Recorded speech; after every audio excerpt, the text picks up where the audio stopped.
രാഹുൽ മാങ്കൂട്ടത്തെ പുറത്താക്കാൻ ആവശ്യപ്പെട്ട ഒരുപാട് സ്വകാര്യ പരാതികൾ ലഭിച്ചിട്ടുണ്ട് എന്ന് സ്പീക്കർ എൻ ഷംസീർ. എന്നാൽ നിയമസഭാ അംഗങ്ങൾ പരാതി നൽകിയിട്ടില്ല.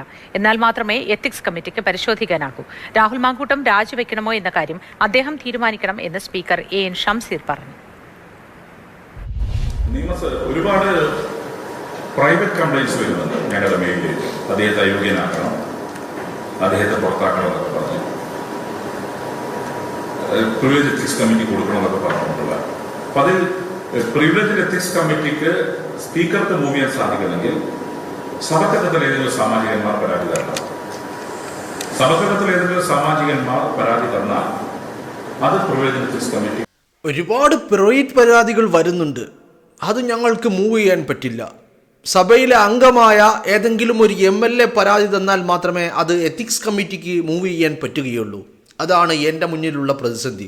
അതുകൊണ്ട് രാഹുൽ മാങ്കൂട്ടത്തിൽ സ്വമേധയാ രാജിവെക്കണം എന്നാണ് ആര് പറയുന്നത്? സ്പീക്കർ ഷംസീർ പറയുന്നത്. ഷംസീർ, എന്നാൽ പിന്നെ ഈ ഒരുപാട് പരാതികൾ വന്നല്ലോ, ഒരു പരാതി ഒന്ന് പുറത്തേക്ക് വിടാമോ? ഈ പ്രൈവറ്റ് പരാതി ഒരുപാട് വന്നല്ലോ, വേണ്ട. ആ വന്ന പരാതി അയച്ച ആളുകളുടെ പേരൊന്ന് പുറത്തേക്ക് വിടാമോ? എത്ര ആളുകൾ, എത്ര പരാതി, അത് മാത്രം. പരാതിയിൽ പറയുന്ന കാര്യങ്ങളോ ബാക്കിയുള്ളതൊന്നും അറിയണ്ട. ഈ ആളുകളുടെ പേര് വിവരങ്ങൾ കൃത്യമായിട്ട് വേണ്ട. ജസ്റ്റ് അവരെ ഐഡൻറ്റിഫൈ ചെയ്യാൻ പറ്റാത്ത രീതിയിൽ ഇവരുടെ പരാതികളൊന്നും പുറത്തേക്ക് വിടാമോ ഷംസീറെ? ഷംസീർ വലിയ പ്രതിസന്ധിയിലാണ്. MLA മാരും പരാതി നൽകുന്നില്ല, അതുകൊണ്ട് പറ്റൂല എന്നാണ് പറയുന്നത്. CPM-ന് ഒരൊറ്റ MLA പോലും കേരളത്തിൻ്റെ നിയമസഭയിലില്ല.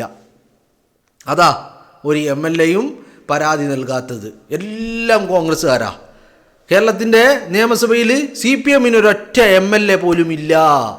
അതാണ് അവസ്ഥ ഇപ്പോൾ. വേറൊന്ന് പറഞ്ഞു കേൾക്കുന്നത് മുകേഷാണ് പരാതി കൊടുക്കാൻ പോണേന്നാ, രാഹുൽ മാങ്കൂട്ടത്തിനെതിരെ. മുകേഷ് പരാതി കൊടുക്കും. ആ പരാതിയിൽ ഗണേഷ് കുമാർ, മുഹമ്മദ് റിയാസ്, AK ശശീന്ദ്രൻ, കടകംപള്ളി സുരേന്ദ്രൻ ഇവരൊക്കെ ഒപ്പിടും. ഏത്? രാഹുലിനെ അയോഗ്യനാക്കണം. ആരാ പരാതി കൊടുക്കുന്നത്? മുകേഷ്. അതിൽ ഒപ്പിടുന്ന വ്യക്തികൾ ആരൊക്കെയാണ്? MLA-മാരായിട്ടുള്ളത് ഗണേഷ് കുമാറുണ്ട്, കടകംപള്ളി സുരേന്ദ്രനുണ്ട്, മനസ്സിലായില്ലേ? AK ശശീന്ദ്രനുണ്ട്, പിന്നെ മുഹമ്മദ് റിയാസുണ്ട്, മുഖ്യമന്ത്രിയുടെ മരുമകൻ. ഇവർ 5 പേര്. ഈ 5 പേര് ചേർന്നുകൊണ്ടാണ് രാഹുൽ മാങ്കൂട്ടത്തിനെതിരെ പരാതി കൊടുക്കാൻ പോകുന്നത്. എന്താണ് ആവശ്യം? രാഹുൽ മാങ്കൂട്ടത്തിനെ അയോഗ്യനാക്കണം. ആരൊക്കെയാ പരാതി കൊടുത്തിരിക്കുന്നത്? മുകേഷാണ് ബെസ്റ്റ്, യോഗ്യൻ, പരമയോഗ്യൻ. രണ്ടാമത്തേതാരാ?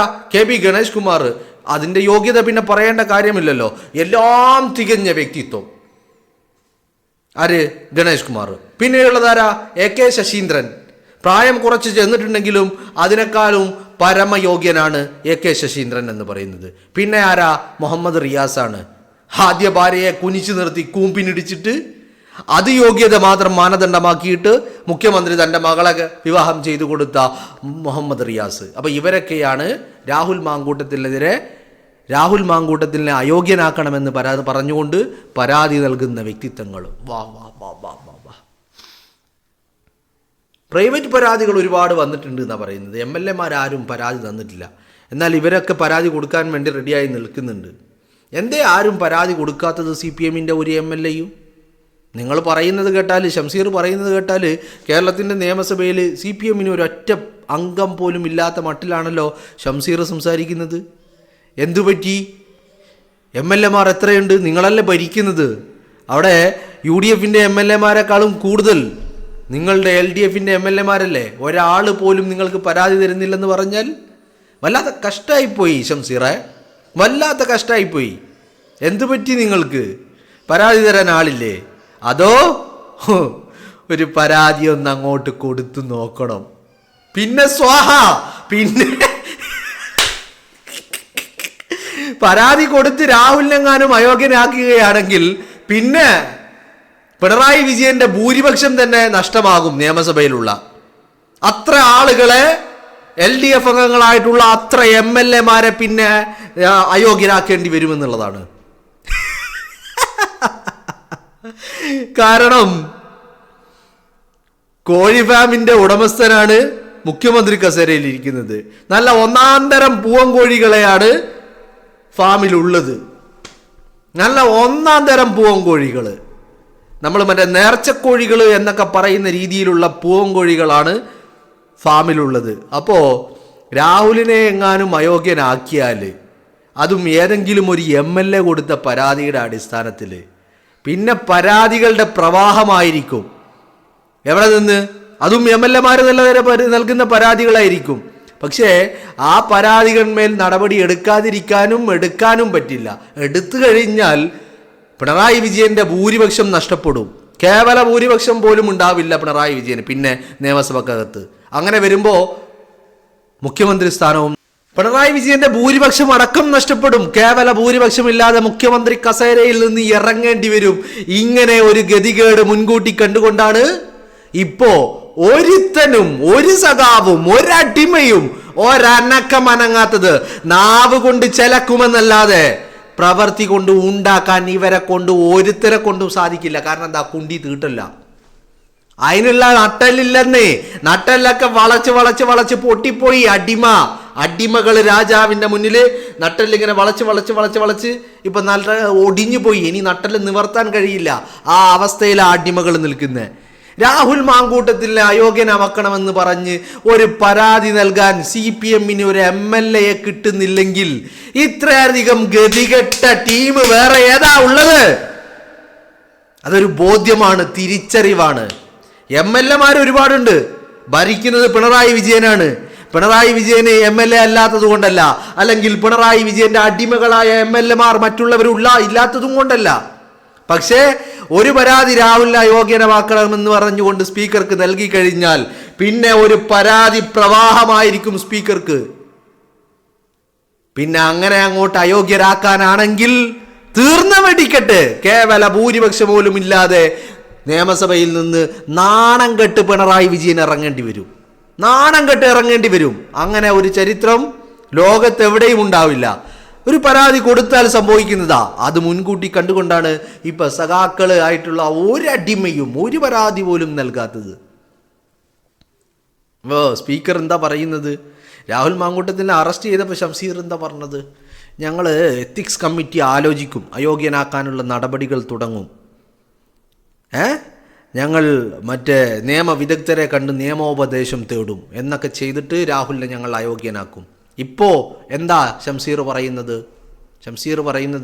രാഹുൽ സ്വയം തന്നെത്താൻ അങ്ങ് രാജിവെക്കുന്നതാണ് നല്ലത് എന്നാണ് ആര് പറയുന്നത്? ഷംസീർ പറയുന്നത്. കാരണം എന്താ? എന്നെ കൊണ്ട് കൂട്ടിയാ കൂടൂല, അതുകൊണ്ട് രാഹുൽ അങ്ങ് രാജിവെക്കണം. പിന്നെ ഇവനൊക്കെയാണല്ലോ രാഹുലിന് MLA സ്ഥാനം കൊടുത്തത്. രാഹുൽ പാലക്കാട്ട് മത്സരിക്കുമ്പോൾ സഖാക്കൾ വേണ്ട രീതിയിൽ പണിയെടുത്തതല്ലേ രാഹുലിനെ തോൽപ്പിക്കാൻ വേണ്ടിയിട്ട്. മുഖ്യമന്ത്രി പിണറായി വിജയൻ അടക്കം പാലക്കാട്ട് വന്ന് കൊട്ടിഘോഷിച്ച പ്രചരണം നടത്തിയതല്ലേ. എന്നിട്ട് രാഹുലിനെ തോൽപ്പിക്കാൻ കഴിയാതെയല്ലേ രാഹുൽ മാങ്കൂട്ടത്തിൽ MLA ആയി തെരഞ്ഞെടുത്തത്. പിന്നെ ഇവനൊക്കെ വന്ന് പറയുമ്പോഴേക്കും ഇവന്റെയൊക്കെ തറവാട്ടിൽ നിന്ന് എടുത്ത് കൊടുത്തതാണോ രാഹുലിന് ഈ MLA സ്ഥാനം? ഇവന്റെയൊക്കെ ഔദാര്യമാണോ? ഇവരൊക്കെ രാഹുലിനെ തോൽപ്പിക്കാൻ വേണ്ടി അത്രമാത്രം പരിശ്രമിച്ച ആളുകളല്ലേ. പിന്നെ ഇവരൊക്കെ പറയുമ്പോഴേക്കും അങ്ങ് MLA സ്ഥാനം രാജിവെക്കാൻ ഇവരൊക്കെ ആരാ? രാഹുലിന്റെ തന്തയോ? ഇവരാണോ രാഹുലിന് ചെല്ലും ചെലവും കൊടുക്കുന്നത്? അല്ലെങ്കിൽ ഇവരാണോ രാഹുലിനെ MLA ആക്കിയത്?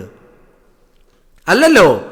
അപ്പോ നിയമപരമായിട്ട് ഒരു രീതിയിലും രാഹുൽ അയോഗ്യതയില്ല എന്നുള്ളതാണ് ഇതിന്റെ അടിസ്ഥാന വശം എന്ന് പറയുന്നത്.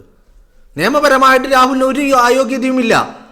ഇനി രാഹുലിനെ ഏതെങ്കിലും രീതിയിൽ പൊളിറ്റിക്കൽ അജണ്ടകൾ വെച്ചുകൊണ്ട് രാഹുലിനെ അയോഗ്യനാക്കാനാണ് തീരുമാനമെങ്കിൽ പിണറായി വിജയൻ കാലാവധി പൂർത്തിയാക്കുന്നതിന് മുമ്പ് തല കുനിച്ച് കേരളത്തിന്റെ നിയമസഭയിൽ നിന്ന് ഇറങ്ങേണ്ടി വരും. അയോഗ്യരാക്കാനാണെങ്കിൽ ഒരുപാടെണ്ണം മറുവശത്ത് ഇരിക്കുന്നുണ്ട് എന്നുള്ളതാ. അവരെയൊക്കെ അയോഗ്യരാക്കപ്പെടേണ്ടി വരും. കാരണം ആ പരാതികളൊക്കെ പുഷ്പം പോലെ പരാതികൾ ഇവർക്ക് ലഭിക്കുകയും ചെയ്യുമെന്നുള്ളതാ. മനസ്സിലായില്ലേ? അപ്പോൾ ഇപ്പം എന്തായി? എല്ലാം മൂഞ്ചുകയാണ്. പരാതി മൂഞ്ചുന്നു. ഒന്നാമത്തെ പരാതി മൂഞ്ചി, രണ്ടാമത്തത് അതിലും വലിയ മൂഞ്ചി, മൂന്നാമത്തത് മൂഞ്ചിക്കൊണ്ടേയിരിക്കുന്നു, മൂന്നാമത്തെ പരാതിയെക്കുറിച്ച് പറയാനുണ്ട്. അതിനെക്കുറിച്ച് ഞാൻ ഇപ്പോൾ ഇവിടെ പറയുന്നില്ല, അടുത്തൊരു വീഡിയോയിൽ പറയാം. മൂന്നാമത്തെ പരാതിയും മൂഞ്ചിക്കൊണ്ടിരിക്കുകയാണ്. അതിൻ്റെ വലിയ ഞെട്ടിക്കുന്ന തെളിവുകളാണ് പുറത്തേക്ക് വരുന്നത്. അപ്പോൾ മൂന്നാമത്തെ പരാതിയും മൂഞ്ചിക്കൊണ്ടിരിക്കുന്നു. ഇനി അതല്ലാതെ രാഹുലിനെ എന്തെങ്കിലും കാണിച്ച് രാഹുലിനെ അങ്ങ് ചവിട്ടി പുറത്താക്കാമെന്ന് കരുതിയിട്ടുണ്ടെങ്കിൽ അതും മൂഞ്ചലിൻ്റെ വക്കലിലാണ്. കാരണം ഇപ്പോൾ ആരെങ്കിലും ഒരാളൊക്കെ ഞാൻ പരാതി, ഇപ്പോൾ CPM-ൻ്റെ MLA-മാരായിട്ടുള്ള ആരെങ്കിലുമൊക്കെ ഞാൻ പരാതി കൊടുക്കാം എന്ന് പറഞ്ഞാലും വിജയം സമ്മതിക്കൂല. അങ്ങനെ ഇനി ആരെങ്കിലും പരാതി തന്നിട്ടുണ്ടെങ്കിൽ അത് ഉടനടി കീറിക്കളഞ്ഞേക്ക്, കീറി ഡസ്റ്റ് ബിന്നിൽ വേസ്റ്റ് കൊട്ടയിലേക്ക് ഇട്ടേക്ക് എന്നാണ് പിണറായി വിജയൻ ഷംസീറിനോട്. രാജാവ് പറഞ്ഞു കഴിഞ്ഞാൽ പിന്നെ അടിമ ഷംസീർ അത് അക്ഷരം പ്രതി അനുസരിക്കുമെന്നുള്ളതാ. കാരണം എന്താ, രാജാവിൻ്റെ കനിവും ദയയും ഒക്കെയാണ് ആ സ്പീക്കർ സ്ഥാനത്ത് ഷംസീറിനെ കൊണ്ടുവന്നിരുത്തിയത് എന്നുള്ളതാ. അപ്പോൾ രാജാവ് പറഞ്ഞു കഴിഞ്ഞാൽ ഷംസീർ കേൾക്കാതിരിക്കുമോ? ഇല്ല, ഷംസീർ അക്ഷരം പ്രതി അനുസരിക്കുമെന്നുള്ളതാ. അപ്പോൾ രാജാവ് പറഞ്ഞിരിക്കുന്നത് ഏതെങ്കിലും ഒരു വിവരം കെട്ട എറണംകെട്ട ഏതെങ്കിലും അടിമ ഇനി എന്തെങ്കിലും ഒരു പരാതി എഴുതിക്കൊണ്ടുവന്ന് തന്നു കഴിഞ്ഞാൽ അത് ഉടനടി കീറിക്കളഞ്ഞിട്ട് അവൻ ആരാണ് എന്നുള്ളത് എന്നെ വിളിച്ചു പറയണം, പിന്നെ ഞാനായിക്കോളും അവനെ കൈകാര്യം ചെയ്യേണ്ട രീതി എന്താണെന്ന് എനിക്കറിയാമെന്നാണ് രാജാവ് ഷംസീറിനോട് പറഞ്ഞിരിക്കുന്നത്. അപ്പോൾ ഒരുത്തനും പരാതി കൊടുക്കാനുള്ള കുണ്ടിയിൽ തീട്ടവും ഒരുത്തനും ഇല്ല എന്നുള്ളതാണ്. എന്തൊരു ഗതികേടാണോ സഖാക്കളെ, ഇത്രയും വലിയൊരു ഓപ്പർച്യൂണിറ്റി കിട്ടിയിട്ട് രാഹുലിനെ അയോഗ്യനാക്കാൻ നിങ്ങൾ ഒരാളുടെ ഒരു പരാതി മതി എന്നുള്ളത് വന്നിട്ടും ഒരു പരാതി കൊടുക്കാൻ സഖാക്കളെ കൊണ്ട് സാധിക്കുന്നില്ലെങ്കിൽ അയ്യോ നാണക്കേട് എന്നല്ലാതെ വേറെ എന്ത് പറയാനാ നിങ്ങളെക്കുറിച്ച് ഞാൻ.